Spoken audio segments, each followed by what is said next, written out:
নাটকের জনপ্রিয় অভিনেত্রী তানজিন তিশা, তবে সম্প্রতি সময়ে এ মাধ্যমে তার উপস্থিতি কম।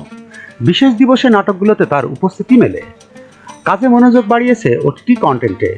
বেশ কিছু আলোচিত কন্টেন্টে কাজ করেছেন তিনি। সর্বশেষ তার অভিনীত ঘুম পরি নামে একটি ওয়েব ফিল্ম প্রচার হয়েছে। সেটিতে অভিনয়ের জন্য বেশ প্রশংসা কুড়িয়েছে তিশা। সম্প্রতি এ ফিল্মে অভিনয়ের জন্য সেরা অভিনেত্রীর পুরস্কারও পেয়েছেন।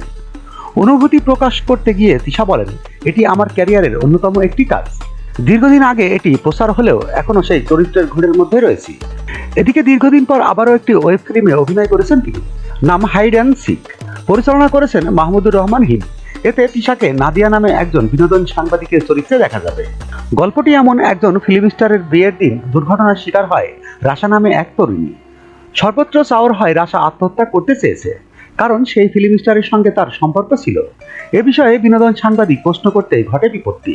সেই সাংবাদিককে মেরে ফেলার হুমকিও দেয়া হয়। এদিকে মরতে মরতে বেঁচে যায় রাশা নামে সেই তরুণী। অন্যদিকে মৃত্যুর মুখোমুখি দাঁড়াতে হয় সেই বিনোদন সাংবাদিককে। ফিল্মটি প্রসঙ্গে তিশা বলেন, এটি গল্পের পারতে পারতে রয়েছে টুইস্ট, যা দর্শকদের আকৃষ্ট করবে।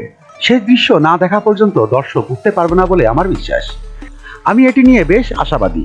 তিনি আরও বলেন, ইদানিং খুব কাজ কম করা হলেও এমন সব গল্পে কাজ করছি যা দর্শক দেখতে চায়। এছাড়া চরিত্রে রয়েছে ভিন্নতা। প্রতিটি কাজে নিজেকে নতুন করে ভেঙে করেছি। গল্প ও চরিত্রে ভিন্নতা আনাতে সেই কাজগুলোতে দর্শক ছাড়াও বেশ ভালো পাচ্ছি।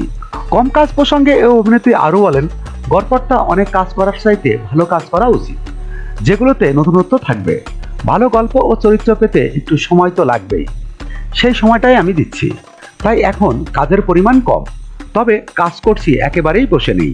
Hide and seek web film প্রসঙ্গে পরিচালক হিমি বলেন, থ্রিলার ধর্মী এ গল্পের একটি নতুন বিষয়ে অবতারণা করা হয়েছে, যা আমাদের সমাজে ঘটলেও তা অপ্রকাশিত থাকে, কিন্তু আমরা এখন এর টাবু ভাঙতে চাই।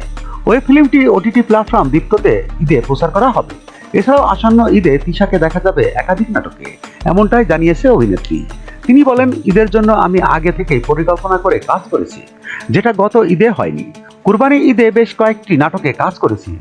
মানের দিক দিয়ে আমার কাছে ভালো মনে হয়েছে বলেই কাজগুলোতে যুক্ত হয়েছি।